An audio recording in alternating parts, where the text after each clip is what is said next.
नमस्कार दोस्तों, मैं कवि के आर कुशवाहा और आज आपके सामने फिर से आया हूँ। लेकिन आज आपको कविता नहीं सुनाऊंगा क्योंकि लोग कविता सुन के बहुत बोर हो रहे हैं और हमारे पास शिकायतें भी आती है कि हंस जी बड़ी कविता सुनाते हैं, बोर कर देते हैं सुना के। और एक हमारी भाभी जी है सविता, वो कह रही है कि आपने तो बोर कर दिया इस कविता सुना के। रोज रोज गाते हो कविता, बोर हो रही भाभी सविता। अरे रोज रोज गाते हो कविता, बोर हो गई भाभी सविता। हाँ, अरे हाँ, अपनों को ना मैं देखूं, अपनों को ना मैं देखूं, अब इतना क्यों लाचार रे। परहित में जन्म बिता लो, परहित में जन्म बिता लो, तुम छोड़ो भ्रष्टाचार रे। परहित में जन्म बिता लो, तुम छोड़ो भ्रष्टाचार। इसलिए आज ये कविता बविता नहीं, आपके सामने लाया हूँ कुछ हास्य परिहास की बात है। क्या हुआ कि कल एक कुत्ता हमारे पास आया और आकर हम पर भौंकने लगा। और जैसे ही भौंका तो हम मुझसे बोले, तेरी औकात ही क्या है जो हम पर भौंक जाता है। तेरी औकात ही क्या है जो हम पर भौंक जाता है। मेरे आने मेरे जाने पे रास्ता रोक जाता है। मेरे आने मेरे जाने पे रास्ता रोक जाता है। मैं कुत्तों से नहीं डरता, मैं कुत्तों से नहीं डरता, यही है सादगी मुझ में।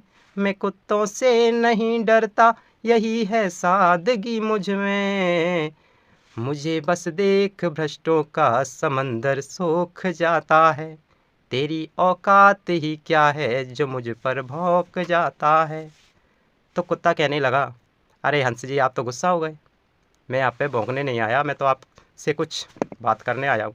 हमने कहा चलो बताओ क्या बात हुई। कुत्ता बोला, अरे हंस जी, आप इतनी अच्छी अच्छी कविताएं लोगों के लिए गाते हो, सारे लोग मुग्ध हैं आपकी कविताओं पर, कभी हम कुत्तों के लिए भी कुछ गाया करो।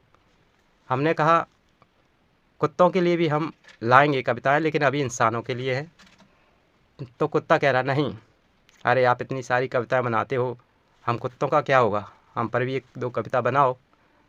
तब हमने कहा कि अभी कुत्तों लायक कुछ नहीं है और तुम ये अपना पहले भौंकना बंद कर लो, क्योंकि हमें भौंकना बिल्कुल पसंद नहीं। एक फिल्म है जिसमें धर्मेंद्र पाजी कहते हैं, अरे ए कुत्ते, तेरा खून पी जाऊंगा। लेकिन हम क्या है, शाकाहारी है, इसलिए उनका खून भी नहीं पी सकते। हंस है ना, मोती चुंगते हैं इसलिए। लेकिन बेचारा कुत्ता कह रहा है, अरे हंस जी, आप तो गुस्सा हो रहे हो, कुछ तो सुना हमारे लिए। तो हमने कहा, साले कुत्ते, तेरे लिए कविता अभी नहीं बनी, और जब हम पीएम बनेंगे तो क्या है, गांव गांव में बिजली के खंभे लगवा देंगे और अपनी टांग उठाकर मूतते रहना। साले कुत्ते हट यहाँ से। बेचारा कुत्ता चला गया।